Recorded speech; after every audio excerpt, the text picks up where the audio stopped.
What's up, guys? Gordon and Sunny here again, here at BJJ Fanatics, and we're looking at attacking from top pins today. All right, now you're going to see me reference in this instructional. We're going to talk about, I'll say stuff like, we're going to talk about this when we get to the mounted portion. I originally planned to film this instructional where I had attacking from top pins, side control, north-south, and mount. And I thought it was going to be like, oh, this is going to be easy, it'd be 4 hours, 5 hours of content maybe, and then an hour and a half of commentary, at least 6 hours. But we ended up getting through side control and north-south, and we had already almost 7 hours of content and another an hour and a half to 2 hours of commentary. So I didn't want to go in and put another 7 hours of mount in there, and you guys just have so much information in front of you that I'm releasing instructionals and you're still getting caught up with this one. So I'm going to break it up into 2 instructionals so you guys have more time between releases to kind of get through everything. I talked about this a lot in the intro too. I should have just talked about it now, or the outro. But one of the biggest complaints that we have is that people find that they get an instructional, because I'm releasing one every 2 months now. They get an instructional and then they can't get through all of the instructional before my next release. So they're getting backed up with all the content. So I'm gonna break it into 2 so you guys have just attacks from top pins, side control, and north-south. And then 2 months later, I'll come out with all the bread and butter stuff from attacking top pins and mount. So you guys can get through one and then move to the other. What we're gonna be looking at today when we're working from a side control and working from north-south is we're gonna be looking at controlling our partner first, because everything we do is control that leads to submission. Okay, so the first thing we're going to look at is how we can stop our partner from escaping. How can we fight to and maintain the inside position relative to our partner's upper body? Okay, in a scenario where my partner starts to escape, how can I stop my partner mid-escape, get back to a control position, and then start to isolate my partner's limbs so I can go into attacks? Okay, we'll look at in a minute. There are a couple of ways your partner can escape from side control. They have a traditional jiu-jitsu escape. They may have traditional wrestling escapes. We have to be able to deal with both. All right. So the whole thing is going to be how can we fight to and maintain the inside position, and how can we systematically and deliberately peel our partner's limbs away from the body, lock submissions, and go into finishes. Then we're going to look at scenarios where we can't control our partner from side control anymore. We lose control of our partner's head. How can we transition to a north-south and then go into controlling elements and attacking elements from there? Right? And then worst case scenario, we feel like we move to north-south. We're trying to attack our partner. We feel like we can't get any attacks off. They're starting to escape. How can we move from a north-south back to a side control and go into attacks from there? All right? So we're going to look at attacks from control elements and attacking elements from north-south, or from side control, then to north-south, and then finding ways to move back to side control. And then in the mounted series, we're going to look at how can we go from half guard and side control into a mounted position, control from mount, and then expose limbs from there. Right? Now, I basically just said this in the outro, which I just shot. I'm not shooting it again. So you guys are going to see this when you finish the outro. Be like, oh, I said that in the intro. Yeah, because I'm doing it all out of order. So it doesn't make sense to you guys, but it makes sense to me. So I'm sorry about that. But this is going to be a new intro that was reshot and inserted into the previous intro.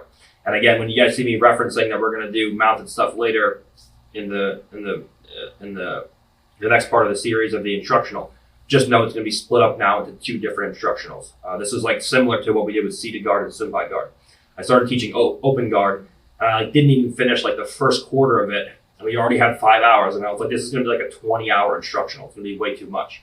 So I broke it into two portions. Same thing with back control and turtle attacks. I was going to do turtle attacks into back attacks. We finished turtle attacks, and I already had like 8 hours. And then I had the roll and commentary. So I broke it into 2. So I think that these shorter increments will give you guys a little bit less. You're like, oh my God, there's 20 hours of stuff here. I can't deal with it. I think it'll give you guys a little bit easier time digesting it, and then moving to the next one, and it'll give you more time to focus on the content before a new release comes out. So that's the reason why I did it. All right, now let's look at, I don't even know what I filmed next after the intro, but let's look at that.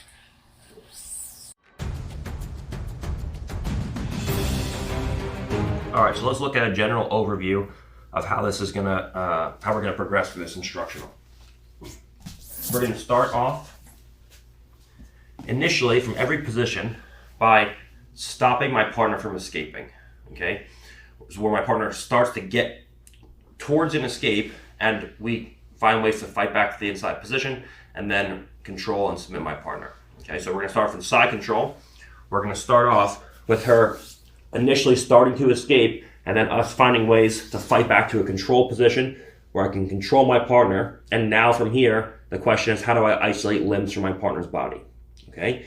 Then after we finish from side control, we're going to look at how we can start moving from side control to north-south. Or from here we come through, we start to move to north-south. And then my question is here, okay, how can I stop my partner from escaping? If she gets one knee in, for example, how can I recover from here? Okay. Once I can stop my partner from initially escaping, how can I look to start isolating limbs of my partner? Okay. Then we're going to look at, my partner doesn't want to be in north-south, so she wants to start moving back to a side control. So as my partner goes to start moving back to a side control, how can I switch back to a side control and then look at ways to mount? Okay. Again, this is where I get lost during these intermediary steps between the static pins. So how can I find secure ways to start going into mount on my partner? How can I initially stop my partner from knee elbow escaping? Like so. And then from here, how can I control, separate, and isolate limbs from my partner's body and look to go into finishes from there? Okay, so everything will start by stopping your partner's initial escape, then controlling a static position, and then incrementally fighting to the inside position to isolate limbs from your partner's body, and then eventually go into a submission.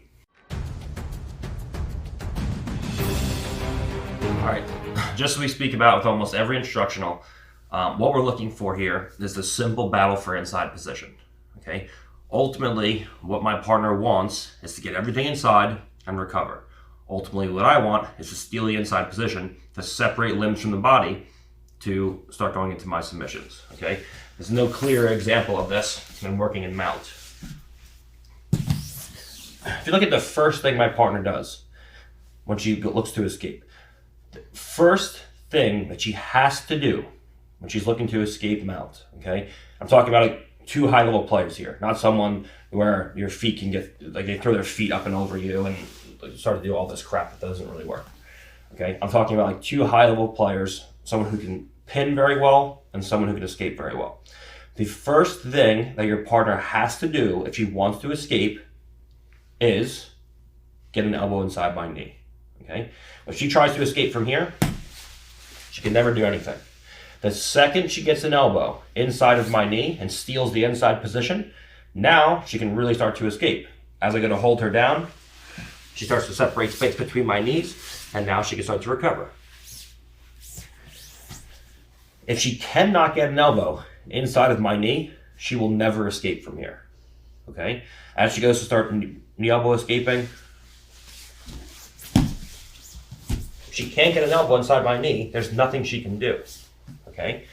Now, an extreme example of this is going further than just control is submissions, okay? If I can work my hand inside my partner's arm, like so, if I can work my head inside my partner's forearm, like so, I can start walking, hands up, where now I have all the inside position on the one side, I have all the inside position on the other side. Now I bring my knees inside my partner's armpits. Now I dominate all of the inside real estate. And this makes it incredibly easy now for me to start going in and start attacking my partner with submissions, okay? So what you're looking for here is going to be a basic battle for inside position. Her goals, okay, she has a couple of goals. We're going to go into goal setting in a minute. But just as far as the inside position battle goes, her goals are to get everything inside and to keep limbs as close as possible to her body to eventually go into recoveries. My goals are to create as much separation as I can, limbs from the body, so that I can go into submissions. If I can win the battle for inside position, I'm going to be successful in controlling and submitting my partner. If she can win the battle for inside position, I'm never going to be able to submit her, and it's going to be much easier for her to escape. Okay? So what we're looking for is how can I get to and stay with the inside position. Okay? If my partner starts to recover, how can I fight back to and dominate the inside real estate? And then how can I look to separate limbs from the body in order to eventually go into submissions? Okay? Just as with guard passing, just as with guard retention, is you're playing a basic battle for inside position. Okay? I don't know how many times I have to say this before, it maybe clicks in your guys' mind. Maybe it already has, and hopefully it has. Right? But most of what we're doing, we're talking about just jiu-jitsu, the sport in general, is we're playing these simple battles for inside position. If I want to pass the guard, I have to steal inside position. If I want to recover from a pin, I have to steal inside position. If I want to submit somebody, I have to steal inside position. Okay, almost everything we're doing requires you to steal the inside position. All right, let's look at goal setting now for the top and bottom player. Okay, talked about this a little bit in the previous clip, but let's expand upon this now. Starting in bottom side control. Okay, your partner is always going to be looking to steal the inside position. Okay, if you have the inside position on them, what she's going to be looking to do is to start initially, usually, especially in side control mount, with some kind of bridge, a kazushi, that gets me off balance just enough, go ahead, to fight limbs back to the inside position. Maybe a hand inside my hip, maybe a hand inside my forearm, or a forearm inside my jaw, like so, or she can fight back to the inside position. Okay, once she steals the inside position and she's no longer in danger of getting submitted, now her whole thing is, okay, how can I create small kazushis to start to get my feet and my knees to point towards my partner? Okay, so as she goes to start bridging and moving around, she incrementally fights back to the inside position. Now a knee points towards me, and now from here I start to lose my grip. A second knee points towards me, now her feet point towards me, and now she dominates all of the inside real estate, and I can't get to any control or submission elements. Okay, so what she's going to be looking to do is maintain the inside real estate. Okay, and the way that she's going to do this is usually by starting with a bridge, incrementally fighting her ways back to the inside position, and then getting her feet and her knees to point towards me. Okay, if we're in a north-south, for example, okay, this is going to be relatively the same from here.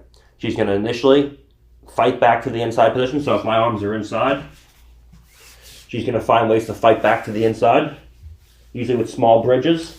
And now she's going to bring her knees in to point towards me. Okay, if we're here and she can't bring her knees in, she uses a bridge first, and then as there's space, she brings her knees in, and now from here her knees point towards me. Now she can start to take a cross lat post and rotate back inside, and now she can put me back in guard. Okay, so what she wants is pretty simple, but it's not easy on a talented pinner. Okay, she wants to get back to the inside position and to point her feet and knees towards me. Okay, usually your partner is going to start to do this with some form of bridge, followed by a shrimp and or a kip to get feet and knees pointing towards you, where they can then go into not only recoveries but counterattacks with any one of their follow-ups. Okay, get back to the inside position and get the feet and the knees pointing towards your opponent. That's what the bottom player is always going to be trying to do. Okay, now let's look at what our goals are from top position. All right, so let's look at what our goals are from top position. Okay, and this is the same for side control, north-south, mount. Okay, if we're at mount, for example, okay, our goals are to steal the inside position and create dilemmas to separate limbs from the body. Okay, for example, if she has the inside position here, I'm looking to fight initially to one piece of inside position. Right now she has two elbows inside my knees, so she can escape to either side. So the first thing I want to look to do is I want to look to start to lift elbows to get one piece of inside real estate. Okay, and now maybe, for example, we come through and we go cross wrist and we start pinning our partner's hand down. Now we create a dilemma where if my partner stays in this position, she allows me to get the inside position relative to her right arm, where I can punch an underhook in. But if my partner starts to bridge across and use her left hand to assist, bringing in the hand across. Now I create a dilemma where if she doesn't do that, she gets the underhook and the right hand gets taken up. But as the opposite hand comes across, now I can steal the inside position with my right elbow or my left elbow relative to her left elbow. And now from here we can go in and we can start exposing my partner's opposite hand. Or from here we can come through and start attacking back attacks. We can start going kage-tames. We can go into various different submissions from there. Okay. So our goal is to maintain the inside real estate, okay, and fight back to the inside position. So again, it goes back to all this battle for inside position. My partner's going to be trying to fight to the inside position, and I can't just focus on one area of my partner's body. I have to be able to create dilemmas where I'm focusing on one side, and then when she's focusing on all of her attention on this one arm, fighting this one arm back to the inside, I go ahead and I isolate the other arm. Okay, so my goals are to fight back to the inside position using a series of dilemmas while I'm simultaneously fighting for the inside position in more than one spot. Okay, I don't just fight, don't just hammer away at one of my partner's arms. Okay, same thing if we're in north-south, for example. If we're here and I'm trying to get back to the inside position, I don't just fight trying to elevate my partner's arm like so. All right, when I see my partner go to pull this elbow down to the floor, it naturally raises the other elbow, and now from here we can get to the inside position and we can start to expose my partner's limbs. Okay, so you have to create dilemmas where your partner answers one problem and then you just you use that to your advantage and start to expose limbs on the opposite side or fight to the inside position somewhere else. Okay, so our goals are always to maintain the inside position. If we lose the inside position, fight back to the inside position using a series of dilemmas where we fight the battle at multiple spots on our partner's body at the same time. And at all costs, we want to keep our partner's feet and knees pointing away from us. Okay, nothing comes good when my partner's feet and knees point away from us or point towards us. So whenever I see my partner's knees coming in, for example, my whole thing is to start walking my partner's knees away from me so I can control my partner first and then eventually lead to submission. All right. So what it all comes down to is, can my partner steal the battle or steal the inside real estate? If yes, she can go into recoveries. But if I can dominate the inside position, okay, and there are many ways to do this, and it's very hard against a talented opponent, but if I can dominate the inside position, I'm going to be able to separate limbs from my partner's body, and with limb extension, I can create submission. Okay. Once I have the initial control element, I need to be able to separate limbs from the body. Okay. Here, there's no way you're ever going to submit anybody. But here, there's plenty of submissions available. Okay. So I want to fight to the inside position and then start isolating limbs from the body, creating limb extension. An extended limb can be submitted. An arm that's close into the body like so, you're not going to submit anybody from here. All right. Same thing we're talking about leg locks. If we're going into attack leg locks, my partner's heel is glued to my butt and she has a limb close to my body, you can't dig for the heel from here. What I need is limb extension, where now the heel's exposed, where now we can go in and start to create attacks. So ultimately what I'm looking for is to get extended limbs and separation from my partner's body, either at the arms or at the head and neck. If I can create separation where I can get underneath my partner's jaw, I can go into strangles, obviously. And if I can separate limbs, particularly arms here, from my partner's my partner's body, I can go into submissions as well.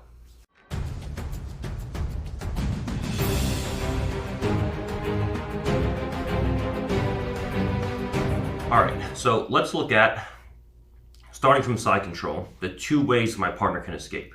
Okay, conventionally there are jiu-jitsu based escapes where my partner's back stays on the floor, and there's more wrestling based escapes where my partner's back comes off the floor.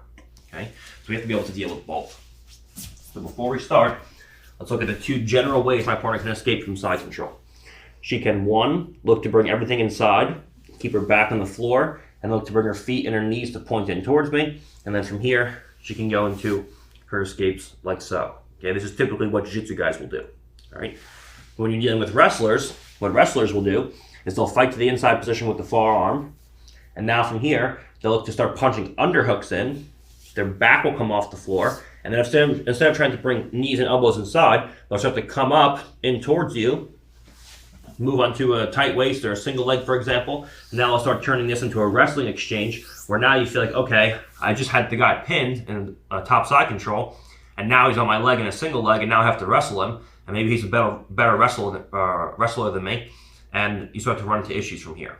Okay, so for us, we have to be able to deal with both of these situations. I have to be able to deal with an opponent who stays in the back and just looks to bring the knees and feet inside and go into counterattacks from there. But I also have to be able to deal with someone who can punch an underhook in and quickly shoot up to my waist and shoot up into a single leg.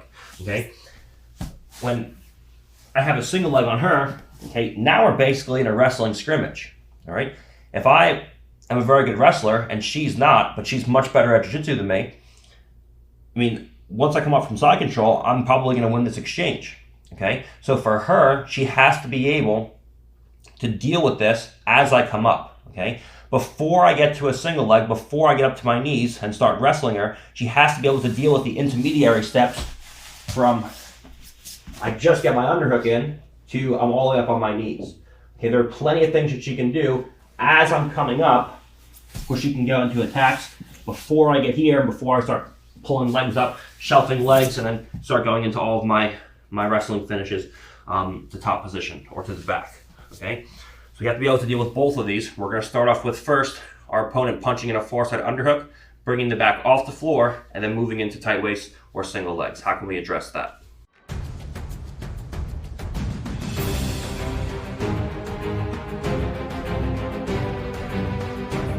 All right, so my partner initially punches in a far underhook. What are her goals? What is she trying to accomplish? When she's down and she initially gets an elbow inside, okay? As the elbow comes inside, you're gonna know right away what your opponent's trying to do. If the elbow comes inside of your elbow, okay, her elbow, inside of your right elbow, and she just tries to bring the knees inside and she starts lifting the elbows high and the hand stays where it is, you know she's going a more conventional jiu-jitsu route and trying to bring the knees inside, all right? But if you see that elbow comes inside and then a secondary bridge happens and the hand comes lower than the elbow, now you know she's going into an underhook, okay? So the hand is gonna be the telltale sign. If the hand stays high and she's framing inside, normally the knees are gonna come back inside and she's gonna go with your basic escapes. But if the hand starts to drift below the elbow, you know, okay, now the underhook's coming. We have to address this, okay? So once the underhook comes into place, her first and primary goal is immediately to get her her head and jaw underneath my chest. Right now, I still have a heavy cross face, okay? So there'll be a series of bridges to get the elbow and the hand inside, and now there'll be another big bridge to try to get her head underneath my chest, like so. Where now the crossface has no effect. If I have a strong crossface and she goes to use that underhook, it's useless. She just pushes my shoulder into her own jaw. When she goes to give a big bridge and she gets that crossface off, now this is a real issue for me. Now she's always going to look to, one, move to my waist, start building up to her knees. Two, move to my leg and start going in and start building up.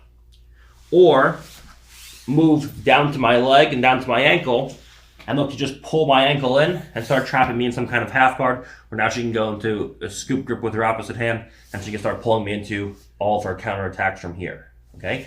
So she's looking initially to get an elbow inside.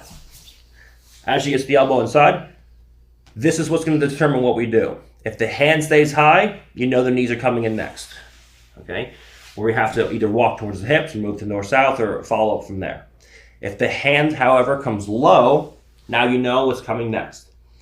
As she goes to start bridging, the head slips underneath the chest. I have to put a whizzer in from here. If I don't, she just comes up and she's immediately on my back, okay? So she's going to look to either, one, come to the waist, start moving up. Two, move to the leg and start moving up. Or three, move to the ankle, and now she feels that she can't get up, so she just pulls me back into some kind of half guard, where she traps at least my ankle, and now she can start going into her sweeps and attacks from here. Okay? So, just understand, that's what your partner's trying to do.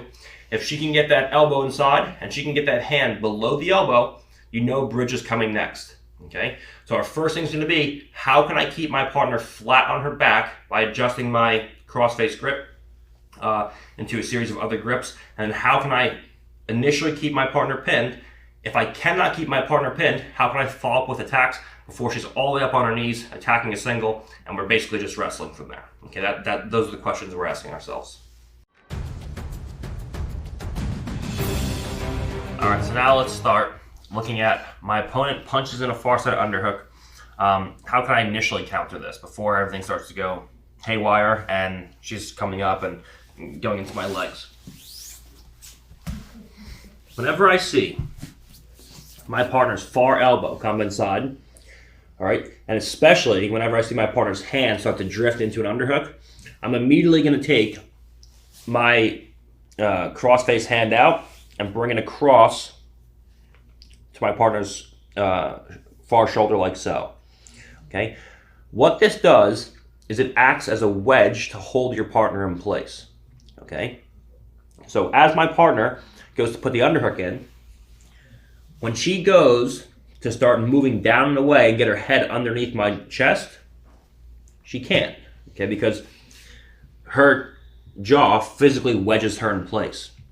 Okay, if I'm here, it's pretty easy for her to bridge and get my shoulder to slip off the edge of the edge of the head, and now her head can come underneath my chest very easily. So the second I see this, I immediately take my hand in and we just post on our partner's shoulder like so. So now my partner goes to use that underhook. It's a very, very difficult thing. Okay.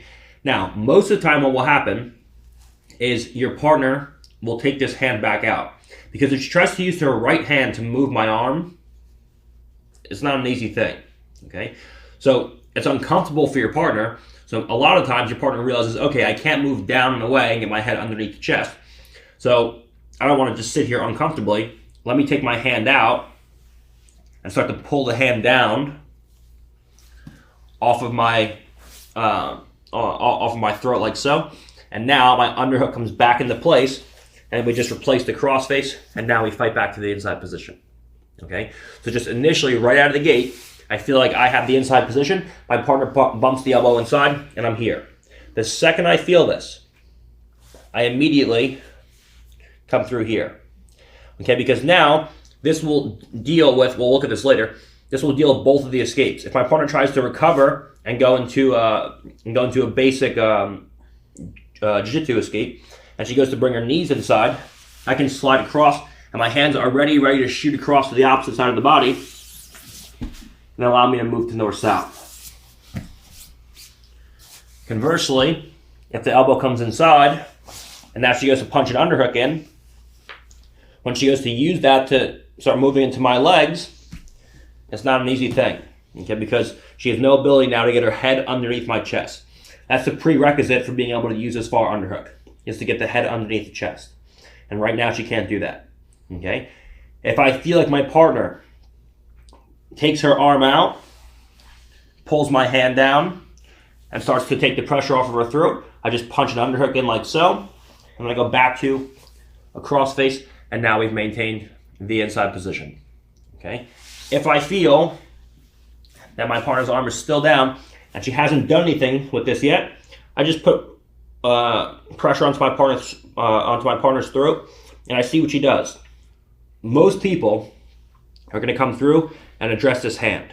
If I feel like she doesn't, that's a pretty easy thing for me to start taking an elbow across and moving to north-south and start going into isolations on this arm of my partner. And we'll look at that later when we start moving into north-south and getting our submissions from there. Okay, but just initially shutting our partner down. The second I see an elbow come inside, and especially a hand drop down for an underhook, just take your cross face out and get your forearm underneath your partner's jaw to prevent her from getting the head underneath your chest. All right, now let's take this a step further where my partner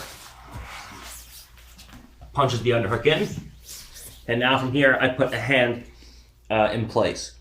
Now, what's going to happen when your partner starts to realize that, okay, if I stay looking at the ceiling with my head square and I go to use this underhook, I'm just going to push the forearm into my own throat. So what everyone starts to do is they start to look towards their opponent, where now there's a lot less surface area to catch, and my partner can start to bridge. Everything will start slipping off of my partner's head, and now she can start to use the underhook effectively. So if I see my partner has to stay square with the head, and she uses the underhook, it's going to be useless from here.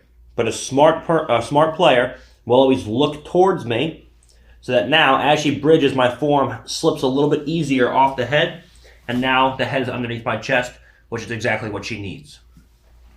Whenever I see this, the second I see the head turn, I'm just going to make a small amount of space, and I'm going to take my elbow inside my partner's hip and a V grip inside my partner's armpit.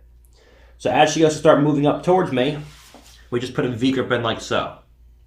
Now, again, what she needs is to get her head underneath my chest. As she goes to start moving in towards me, I use this V grip to stop her from moving down like so. So this V grip keeps me stable. When she goes to start moving, I just walk towards my partner's hips, and I keep her hips flat. What she needs is for her head to come underneath my chest, for the hips to start turning towards me, and now she can eventually scissor her legs and get up. So the second I see my partner start turning the head, I think, oops, now this frame is gonna slip off my partner's head. We just immediately take the elbow inside the hip and a V grip inside my partner's armpit. Now, as she goes to use that underhook, go to get up. I just walk and I keep my partner flat. Okay, this V grip allows me to do this. If I don't have a V grip, there's no reason why the forearm won't slip off and my hand will get placed up and above my partner's shoulders. This is no good. If she can start to create space between her elbow and her ribs, that's what's going to allow her to start building height. Good. So I want to keep her elbow close to her rib cage. So now when she goes to use that underhook, it's a very difficult thing. And now we can just walk our partner back flat, and we play the same game from here. Most of the time, again, she's going to take that hand out. She's going to give me the inside elbow position again, and now we can go back to a crossface and look to control our partner and go into follow-up attacks. Okay?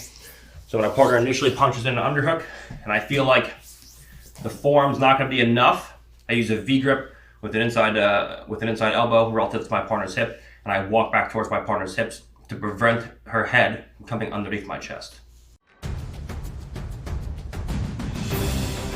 All right, so now let's say the reverse crossface and the V grip just aren't cutting it. All right, my partner's down, and she gives a big bridge, and I feel like, okay, I have the V grip in place, but there's still separation between her elbow and her rib cage, and I feel like now my partner's starting to build to an elbow. Okay, so she gets me to a situation like this. Now, as she's driving forwards, because my head's so far out of position, and now even with the reverse crossface, her head's starting to slip underneath my chest. Whenever I see this, I don't address the upper body anymore. I start addressing the hips. In order for my partner to get up, her far hip has to come off the floor, face me, and then eventually, as she goes to come up to a single, turn down towards the floor, come up, and rotate completely so it's facing down towards the ground. So if I feel like my upper body isn't doing the job, I have to address the lower body. So as she goes to start building up towards me, whenever I see that she builds to an elbow, I just immediately drive my knee across and I go knee on belly. Now, the second she goes to start getting up, I just push that far hip back towards the floor. Now, there's a couple ways that we can do this. I can push her back down to the floor and then slide off back into side control. Or, what I can choose to do is I can go across all the way into mount. And I switch from a V grip to an overhook on my partner's tricep like so. So as I go to drive her down, I just shoot my knee up towards my partner's armpit.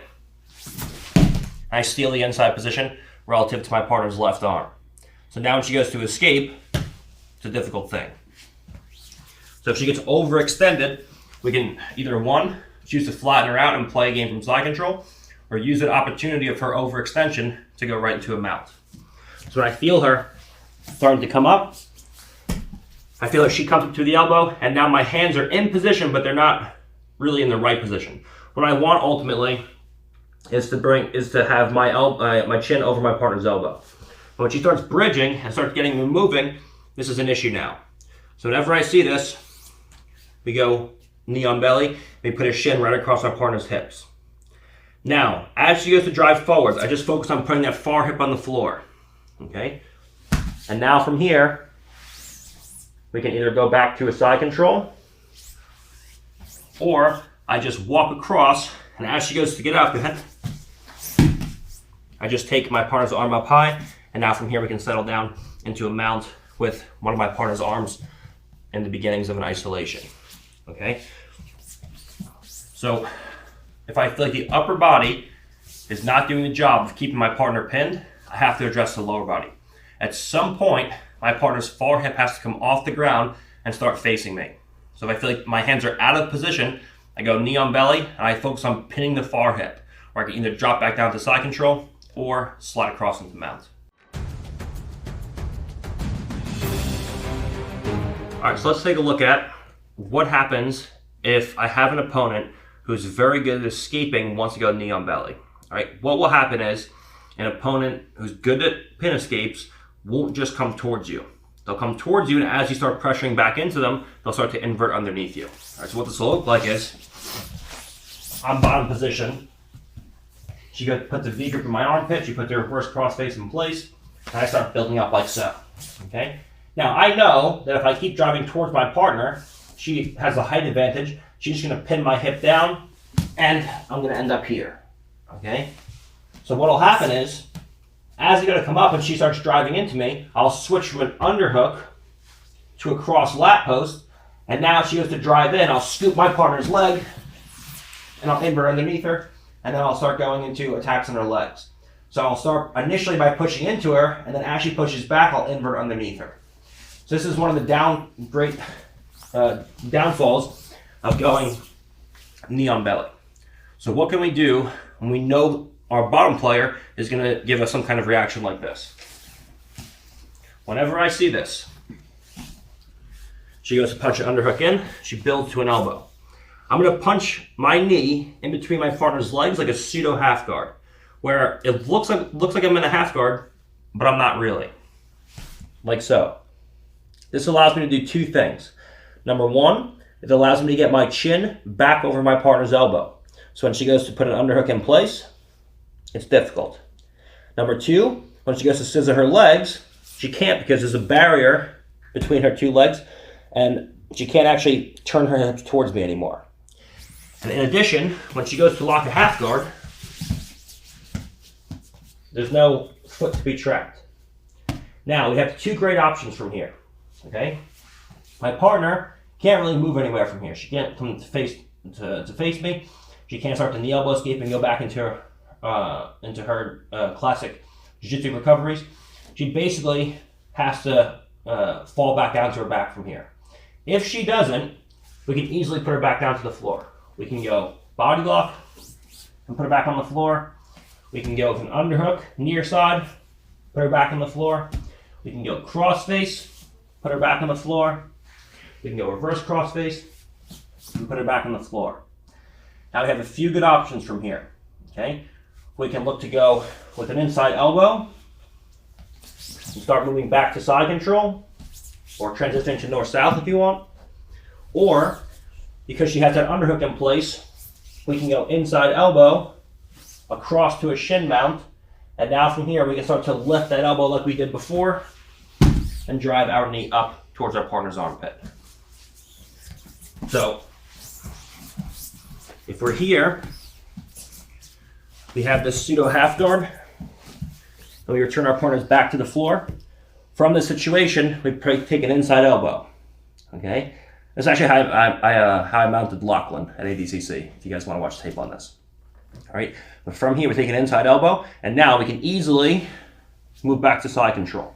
When she goes to recover, she can't get her knees to point towards me as much as she needs, and I can always use this inside elbow to pin her far hip. And when she goes to bring that knee inside,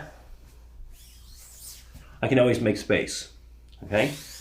So once I pin her, I go inside elbow. Now we can either go to side control, as we just saw, or to a cross shin mount like so, and we can lift and slide our knee up to our partner's armpit. What I don't want is for my knee to hit the floor and she traps me in half guard. This is no good. So as I drive across, I look to drive my knee high towards the armpit. So when she goes to track my foot and trap me in half guard, it's a difficult thing. And now from here, we can go into all of our attacks. Okay? So if I feel like I have an opponent who's very good at escaping pins, and knee on belly just isn't an option, I can go back into the legs. I'm a very big advocate of going back into the legs, provided I have the control that I want. And then from there, working back to side control or into a mount with a shin pin, with a shin mount, okay? So go moving into a pseudo half guard. It gives you the same effects as a knee on belly, but it's a little bit more robust, okay? It takes a little bit longer because you're going back into your partner's legs, but it gives you a greater degree of control. All right, so we looked at the positional aspect of controlling someone who tries to use a far side underhook. Now let's look at how we can use submissions to counter our partner using a far side underhook. Okay, so this time my partner's going to go in. She uses a far side underhook, and she starts to build her way up. Okay, the second I see this, again, I immediately want to put a reverse crossface in, and the second I see her starting to turn towards me, I go in with a V grip. This is always my standard grips from here. Now, as I see my partner going to look to come up on top of me, she's going to have to start to lift and bring her elbow away from her own body. Okay, this is good for her as far as playing a positional game, but it's good for me playing a submissions game. Because again, the further extended her limbs are, the easier they are to submit. Okay, so whenever I see this, my partner goes to start coming up, I'm just going to lift like so. All I need is to control my partner's arm for enough time for this arm to come through. So as she goes to lift, I just lift like so. I pinch my elbow to my own rib cage, and I just cut my partner's tricep. When she goes to pull that elbow back, it's not an easy thing. And now from here, I just sit across and we lock. Now, there's a bunch of things that can happen from here. More than likely, your partner's going to try to return her back to the floor and slip the elbow before you can actually lock the Kimura. Nobody wants to come up onto a Kimura. So when I see this, my goal is to make sure that my partner's elbow can't slip inside mine.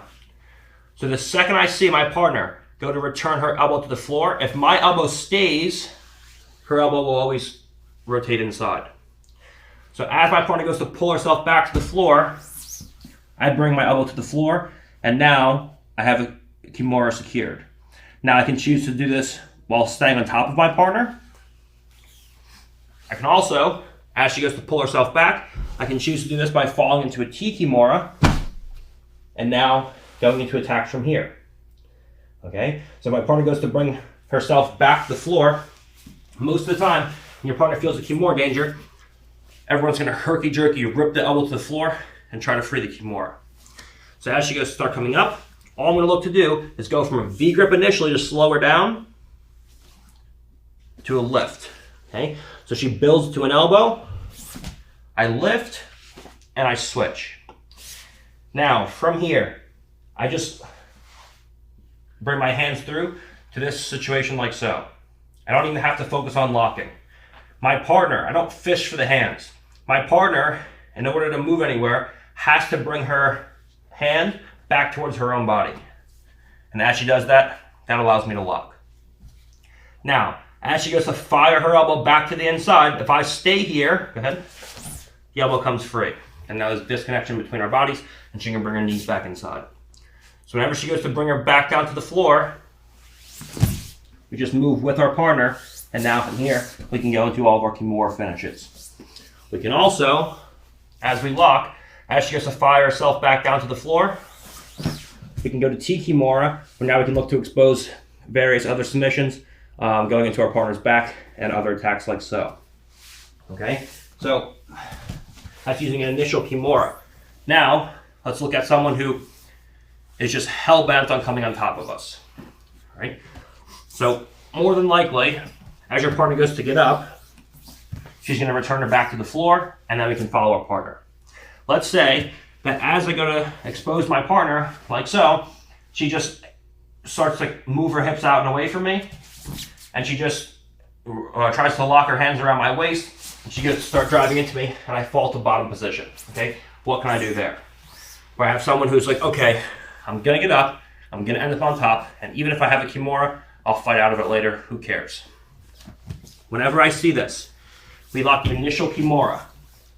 The second my partner goes to get on top of me, I just step my right leg up, okay? As she goes to get on top, I pull my left knee in towards my own elbow. Now, your partner is going to be wanting to circle towards your hips and square you up like so. So as she does that, I just feed in a butterfly hook for a Yoko Sumigaeshi.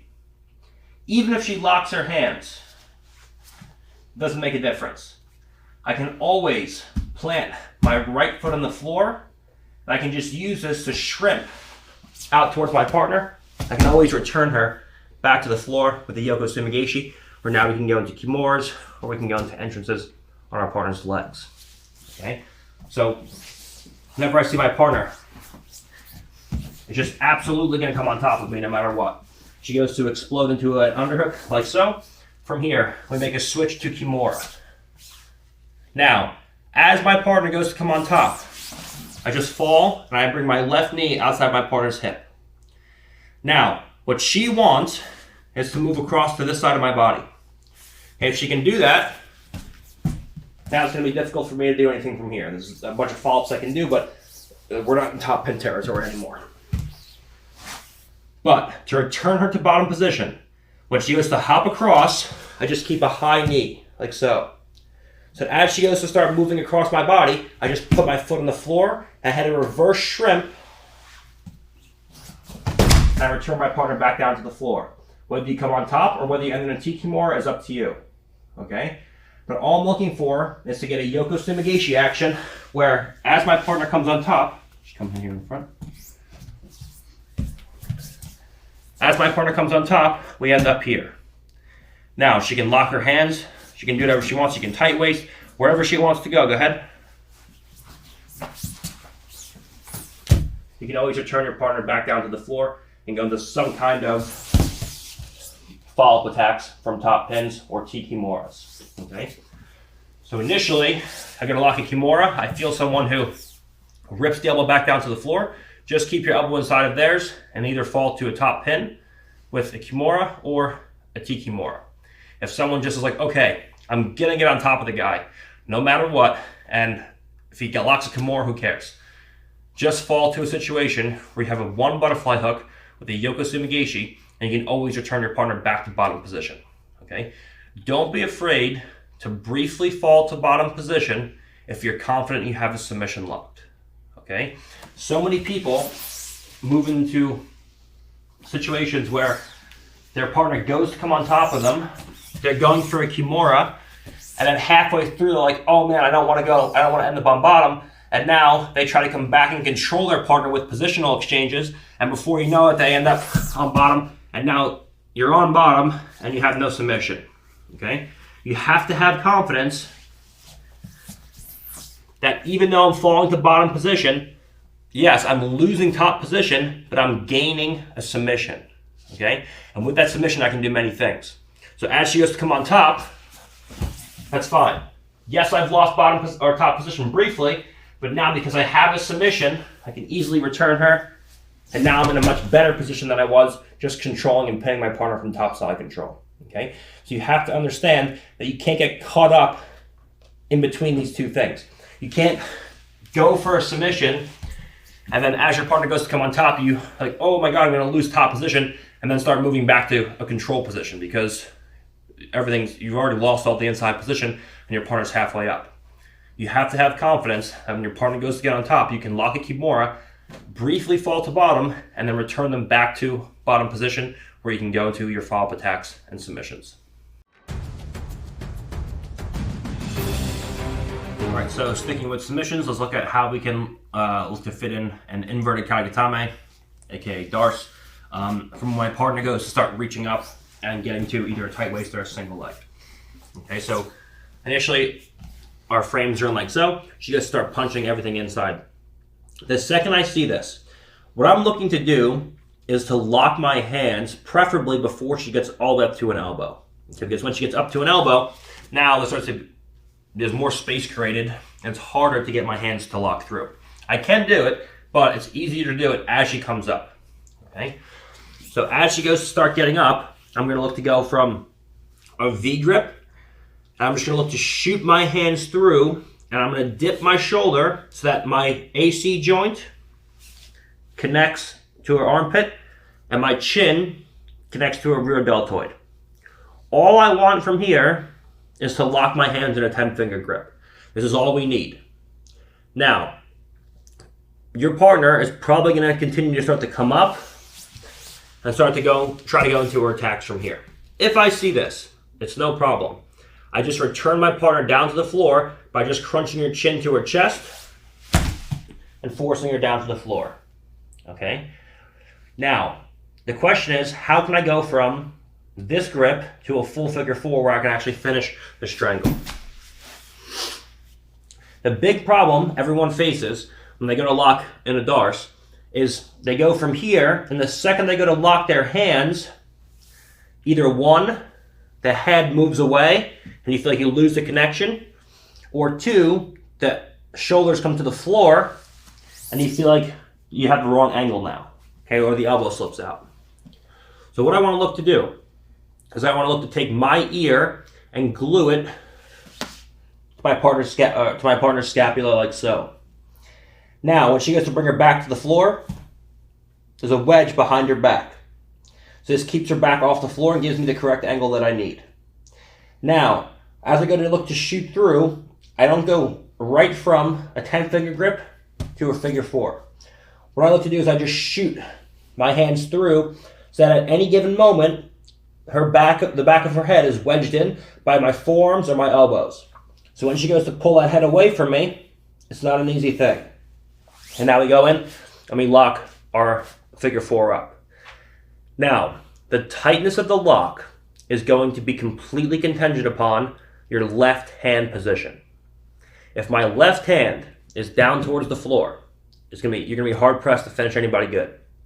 So what I have to do is I have to eliminate my partner's shoulder from the strangle by leaning out and away, and this will slip my partner's top shoulder out of the strangle. Right now, I'm trying to strangle her, and I'm pushing, I'm strangling her with the shoulder inside. So I eliminate the shoulder by leaning my head out towards my partner's and taking my left hand up towards my partner's shoulders, like so. So she'll tell you she feels almost nothing from here. The second I lean and I eliminate my partner's shoulder and I take my hand up nice and high, now from here, it's a very, very easy thing to start lifting with the bottom elbow, and we get incredibly strong finishes. The strongest of all is if I can take my knee down towards my partner's hip, step over into mount, and then from here, my right elbow, my bottom elbow, just pulls to my hip, and get incredibly strong strangulations with the Darce. Okay? So I see my partner starting to come up towards me, and as she goes to do that, even if she gets up to an elbow, all I need is to shoot a hand through to punch the underhook down, and I just need to lunge to a situation where I can lock my two hands. If my partner comes up towards me, great. If she doesn't, that's fine too. If she goes to bring her shoulders back down to the floor, I just look to take my ear and glue it to my partner's back before she gets down to her shoulder. If she gets here and she just pulls her elbow down through, she's gone. In which case, you end up in some form of top pin, either side control or north-south, depending on where your partner's hands land relative to yours. But you successfully stopped an escape, and now you're pinned your partner again, okay, which is great. But assuming I want to finish someone, I'm going to immediately look to lock my hands and then shoot my ear to my partner's scapula. Now when she gets to rip that elbow back down to the floor, there's an extra wedge behind my partner's back, and it makes it difficult. Now, from here, we got to shoot our hand through, wedging the head in place, and we lock a figure 4 like so. Now, I eliminate my partner's shoulder by leaning my head far out and away from my partner's and moving my hand up towards my partner's shoulder like so. Now, as I go to take my right elbow up towards the ceiling, you get incredibly strong finishes with the strangulation. When if I step over my partner's body into mount, this is one of the strongest of them all, where now from here, you can finish a very strong inverted Kagutame. Okay, so she goes to start moving up in towards me, like so. All I'm looking to do initially is to get my top of my shoulder to my partner's armpit, like so. And my chin to my partner's rear deltoid. If I can lock my hands in a 10-finger grip like so, this is all we need. Wherever she goes from here, she goes up towards me, we can break her back down. If she goes, come up, elbow. If she goes to shoot her back to the floor, you just put a wedge behind our partner's back like so. And now, as she goes to start moving around towards an escape,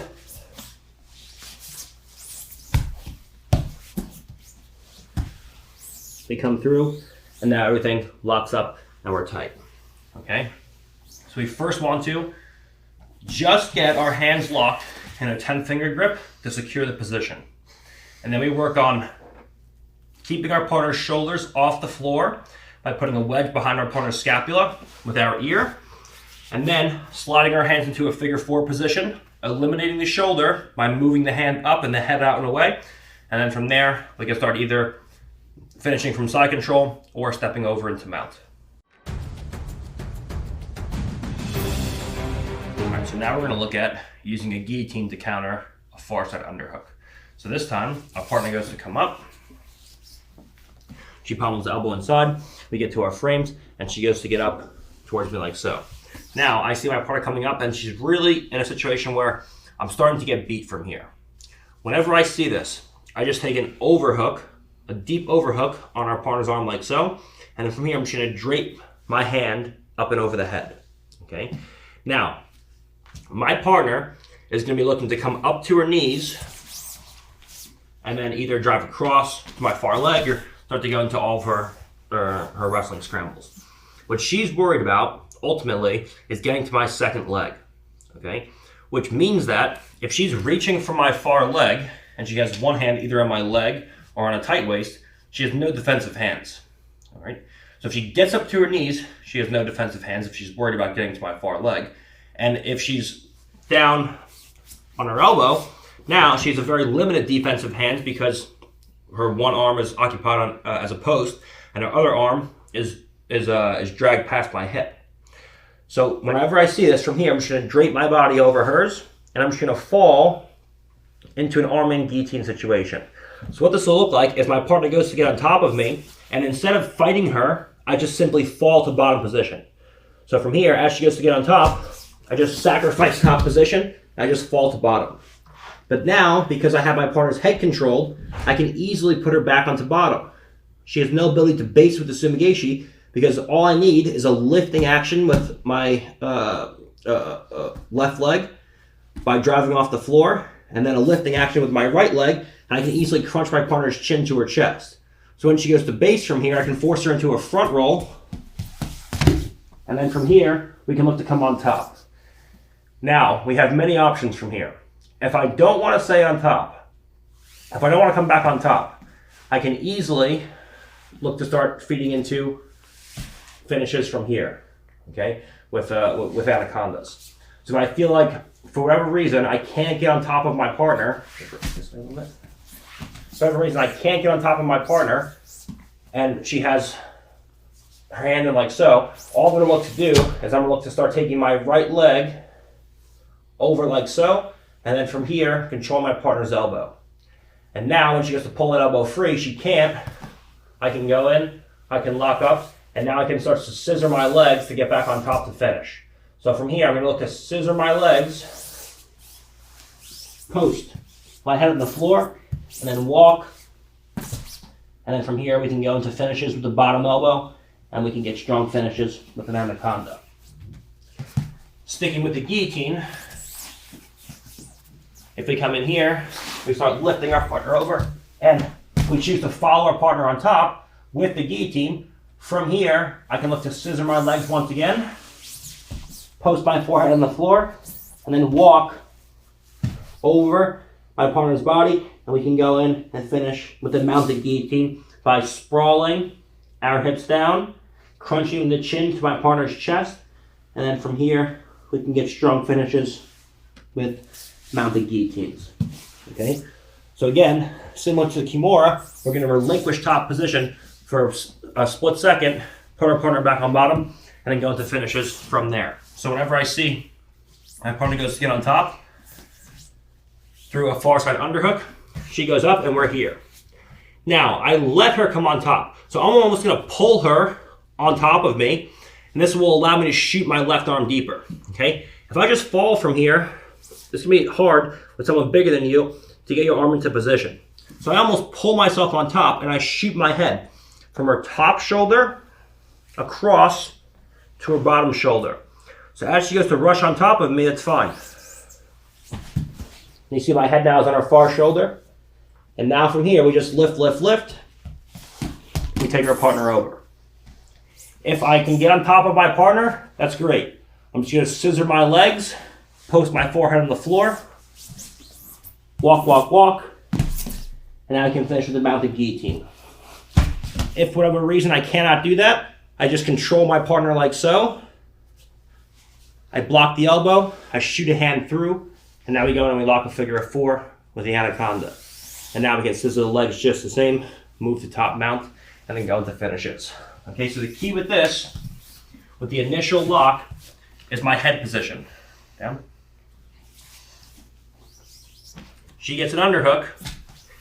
If I resist and I wait for her to physically put me on bottom, and I'm not trying to get put to bottom, what it's going to look like is your chin will stay over the same shoulder, and as she goes to put you on bottom, you feel like you're in a guillotine, but you don't really have any finishing mechanics from here. Okay, and a lot of times what happens, your partner sits back and away from you, and the head slips out.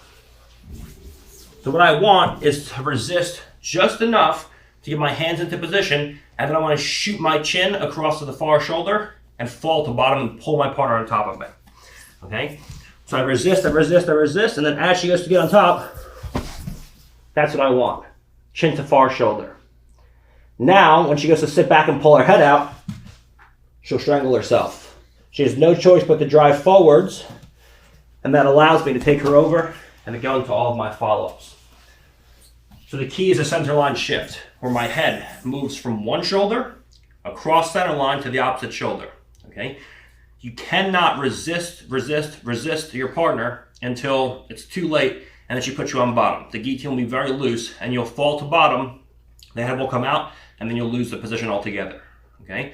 So I resist just enough to get my hands in place, and then I willingly fall to bottom. I pull my partner on top of me and I shoot my chin to the far shoulder. Okay, this is going to be the difference between making a move work on someone good and having it completely fail. If I stay with my chin on my partner's top shoulder and she goes to fight to a top position, even if I lock in tight, when she goes to get on top, she can easily pull her head free, and now the head will come out almost all the time. But if I resist and I pull my partner on top of me and I shoot my chin across the center line to my partner's far shoulder and she goes to get on top, when she goes to pull that head out now, it'll never come free. And this is what's going to ensure that you have a tight guillotine around your partner's head and arm, and you can easily kick them back over and follow up with either mounted guillotines or anacondas. All right, so now let's again look to take advantage of our partner's overextension and look to move into Senkaku, the triangle, this time. Okay, so now she's bottom side control. and she goes to start coming up into me, we initially use this V grip. Okay. Now, the times that I'm going to go for a triangle is when my partner builds to an elbow. Just comes up off of the floor and builds to an elbow. Whenever I see this, I'm going to take an overhook with my right hand, and I'm going to look to take an inside wrist grip with my right hand like so, or my left hand like so. Okay? Now, I'm going to take my left knee in towards my partner's hip, and I'm just going to fire my leg all the way up and over my partner's back like so. Now, there's two possible situations you can find yourself in here. One, where I use this momentum to drive my partner's back down towards the floor, where now from here, we can take a grip on our partner's head, swish our opposite leg through, and then now from here, we can start going into various triangle armbar situations and finishing our partner like so.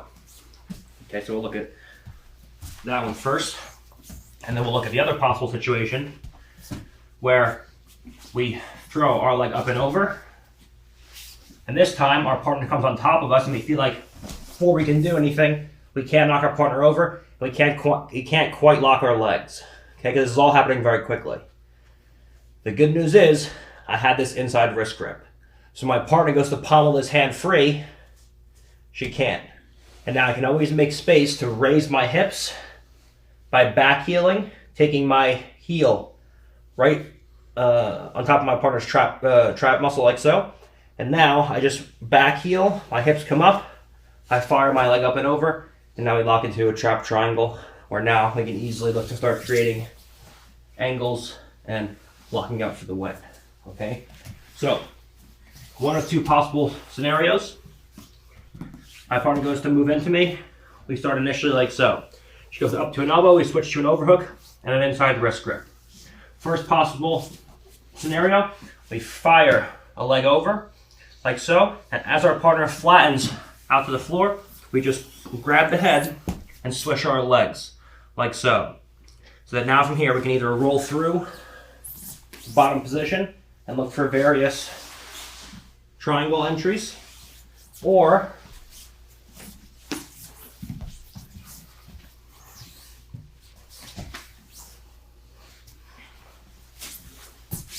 we can move into a situation where we rock back the opposite side, look to go in and finish mounted triangles, arm bars. Okay, as many situations we can go into from there. The second is where we have someone who just explodes into us and we feel like we can't knock our partner back down. So she goes to get up, I take an inside wrist grip, I fire the leg, but she's already coming in towards me. Whenever I see this, I just join heel and knee together. When she goes to posture up, that's exactly what I want. Because now my leg can come out easily, we can kick through, we can lock, and then from here, we can go into all of our triangle finishes like so. Okay, and we'll go into mechanics later, specifically when we attack from mount, on how to finish mounted arm bars, mounted triangles, things like that. I just wanted to show you the initial setup from here, and giving you these two possible scenarios you can find yourself in. One where you return your partner's back to the floor, and one where your partner puts your back on the floor, okay? The key is having the inside wrist grip so that if your partner does beat you and you end up on bottom, you can still pull the knee free and lock your triangle. What I can't have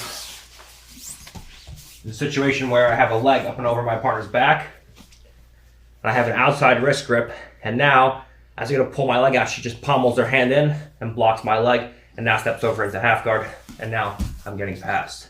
So we always go inside wrist, so when she goes to pull that elbow, that arm free, she can't. And now from here we can go in and go into our various finishes. Okay?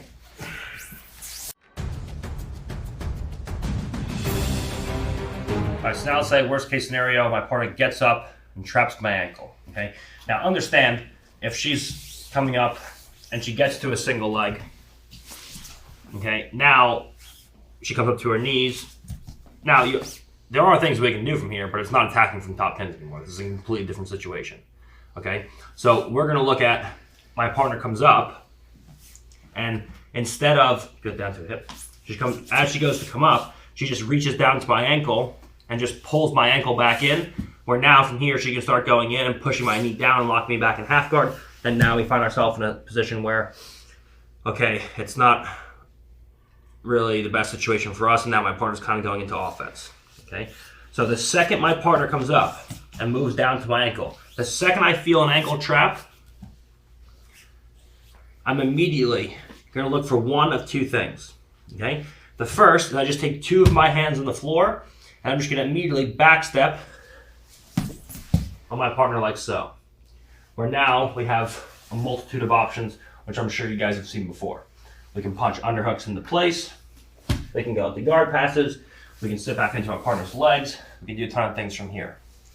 Okay, and for those of you who had the guard passing series, which I'm sure most of you who are watching this do, if my partner comes up and traps an ankle and she stays on an elbow, there's no reason why we can't backstep.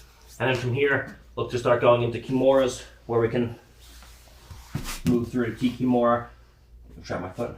Look to start freeing our foot, and then from here we can go into attacks. Okay, we're gonna spend more time on this as we progress. Okay, but when I feel like my partner comes up from a far side underhook, and this time instead of going to my waist or going to my leg, she reaches down to my ankle, pulls it in between her legs, and traps. Okay, now the second I see this, a couple good options. I plant my two hands, backstep my partner's legs, and then punch in underhooks and look to go into passes once again, or attacks my partner's legs. Or I backstep, and then from here, we can go through, fish for our partner's wrist, lock a Kimura, and then look to start working from here. Okay, if you want some footage on this, I took Yuri's back like this in 2017 Kasai, where I fought him. Okay, and then from here we can look to free our ankles and go from here. Okay, so two great options. Either backstepping into our partner's legs, or backstepping to an underhook where we can go into further passes, or going into Kimura off the backstep and then either falling to a top pin, taking your partner's back, or working from a T-Kimura. Okay, if your partner forces you back into half guard, obviously there's tons of things that we can do from there, but now you're not really attacking from top pins. Top half guard is a top pin, but we've looked at this extensively in the passing series, and we're going to look at, I'm actually into the second passing series eventually on a deep half guard study where we'll study this more. But for right now, we're just going to focus on side control, north, south, and mount. All right, so before we move into near side underhook escapes, we're just going to close out this section because it was a pretty big section. And we're just going to look at some final thoughts here. All right, when my partner is down in side control and she's trying to come up into an underhook, okay, this is typically, you'll see this a lot from wrestlers. Jiu-jitsu based guys will just try to bring knees inside and recover and then go into attacks. But wrestlers will always try to come up and try to force you into a situation where you can play their wrestling game. Okay, we have to be equipped to deal with this. So whenever I see this, the second I see an elbow come inside, or especially a hand come below the elbow, we always look to bring this frame in underneath our partner's jaw. Okay, this will always allow us to, in any given situation, switch from a side control quickly to a north-south if we have to. Let's say if someone's super explosive that goes to explode up into me, you know, we just move and start turning towards our partner, and now she continues to turn towards me. We can start walking around, turning towards me, creating back exposure on our partner, and now from here we can go into attacks on our partner's back or pins on the other side. Okay? If you choose to not do that and circle to north-south, and your partner goes to start coming up into you, you have to understand that in order for her to get up, she absolutely has to get her head underneath your chest. If her head cannot come underneath your chest, she's useless from here. But if she can turn her jaw so my post slips off, and now she can get her head underneath my chest, now she can move into my legs, and things can start to go south from here. Okay? Understand that what I'm showing you here isn't the only option. They're not the only options. They're just top pin options. Okay, I have plenty of opportunities when as she goes to come up to circle away from my partner, move into front headlocks, go into go behinds, go into attacking turtle, and things of that nature. Okay, that's great. You can do that, but attacking from top pins are kind of getting off topic here. Okay, you're looking more at a front headlock instructional, more attacking turtle instructional. So we're looking at how can I keep my partner pinned for the most part. Okay, so there are ways to do this, either moving into your partner's hips, moving back into your partner's legs, and always looking to get into a situation where I can cover my partner's elbow with my chin. The two prerequisites your partner needs is to get an underhook up high, where there's separation between her elbow and her own rib cage, and to get her head underneath my chest. If she can do this, I'm in great trouble now. But if I can keep my chin down over my partner's elbow with a strong connection of her elbow to her body, and I can keep a frame in front of her head, when she goes to move from here, it's going to be almost impossible. Okay? And now from here, as we look, we have many ways of sitting your partner down or going into follow-up submissions should she come up, where we can either stay on top or relinquish top position briefly, putting your partner back on bottom, and then going into attacks. Okay? So we have initially shutting your partner down once she punches that elbow inside, and then, okay, if she does get to a situation where she starts to get up, how can I break my partner back down or go into submissions?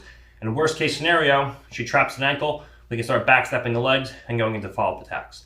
And if your partner does get up and starts to attack a single, now you're in a completely different situation where you're thinking about front headlocks, you're thinking about wrestling, standing up, and going into other sort of scrimmages to try to score either positional gains or submissions. Okay, so just a little closing statement there on your partner punching in a near side or a far side underhook. Whenever the elbow comes inside, always be ready to switch your grips to that reverse cross face to either look to go into your attacks or just simply circle to north-south and shut down the escape altogether.